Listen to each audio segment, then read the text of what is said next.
দাসীর সাথে সহবাস জায়েজ হলে টাকা দিয়ে পতিতালয়ে গেলে কি গুনাহ হবে? কারণ তখন তো সাময়িক সময়ের জন্য দাসী কেনা হয়।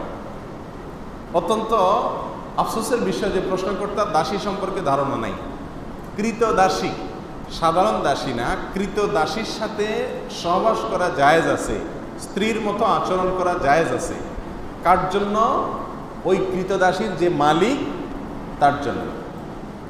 কৃতদাসীকে তিনি মনে করেছেন কৃতদাসী মানে হলো বাসার কাজের লোক। নাউজুবিল্লাহ। কৃতদাসী হলো যুদ্ধের পরে, মনে করেন মুসলিমদের সাথে অমুসলিমদের যুদ্ধ হলো, সেই যুদ্ধের পরে পরাজিত যারা, তাদের মধ্য থেকে যারা বন্দী হয়ে চলে আসছে, যুদ্ধবন্দী, এদের মধ্যে পুরুষদেরকে বলা হয় কৃতদাস আর মেয়েদেরকে বলা হয় কৃতদাসী। তাহলে যুদ্ধবন্দী হিসাবে গ্রেপ্তার হয়ে কোনো একটা পক্ষের হাতে না আসলে তাকে কৃতদাস দাসী বলা। একটা লোক কাজের লোক হয়, কাজের বুয়া হয়, হ্যাঁ, পুরুষ হোক মহিলা হোক, সে কখনো কৃতদাস কৃতদাসী না। কৃত দাস কৃতদাসী, যাকে ক্রয় করা হয়, বিক্রয় করা হয়, এই অপশন আছে। এখন কৃতদাসী যদি যুদ্ধবন্দী হিসাবে আসে, যে ব্যক্তির মালিকানায় আসবে, অর্থাৎ যোদ্ধাদের মধ্যে যে বন্টন করা হবে যুদ্ধলব্ধ সম্পত্তিতে, যার ভাগে পড়বে সে তার মালিক। সে চাইলে তাকে রাখতে পারে, চাইলে তাকে বিক্রিও করে দিতে পারে। এ হলো কৃতদাস দাসী সম্পর্কিত সংক্ষেপে কথা। এখানে কৃতদাসীর সঙ্গে সহবাস করাকে ইসলাম অ্যালাউ করেছে কেন? এটা নিয়ে আমাদের নাস্তিক ভাইদের বা নাস্তিক বন্ধুদের প্রশ্নের কোনো শেষ নেই। তারা বলে, হ্যাঁ, একজন কৃতদাসীর সাথে ইসলাম সহবাস করাকে কীভাবে বৈধ করেছে? কেন বৈধ করেছে আমি সংক্ষেপে শুধু বলতে চাই।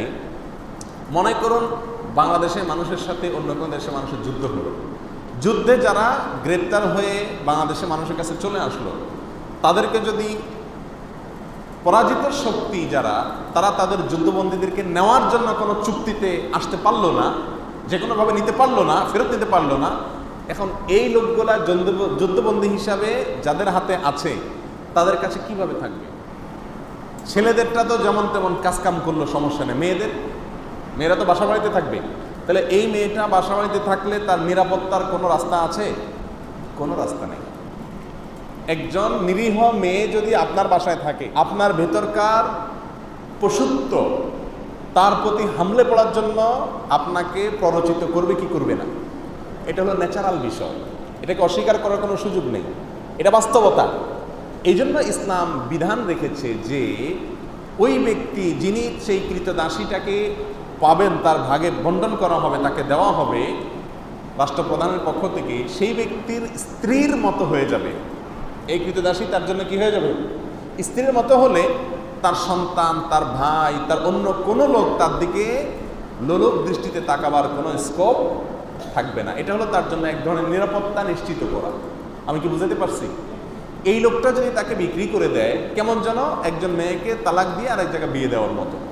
তখন যিনি কিনলেন ওই ব্যক্তি তার জন্য ওই প্রথম ব্যক্তির মতো স্বামীর জায়গায় থাকবে। শুধু তাই নয়, ইসলামী শরিয়ার বিধান হলো এই মহিলা থেকে যদি কোনো বাচ্চা হয় ওই ব্যক্তির, তাহলে সেই বাচ্চা হওয়ার সঙ্গে সঙ্গে এই মহিলা চিরকালের জন্য সাধারণ কৃতদাসীর নাম থেকে বের হয়ে যাবে। অর্থাৎ এই মহিলাকে আর সে চাইলে আপনার কি করতে পারবে না, বিক্রি করতে পারবে।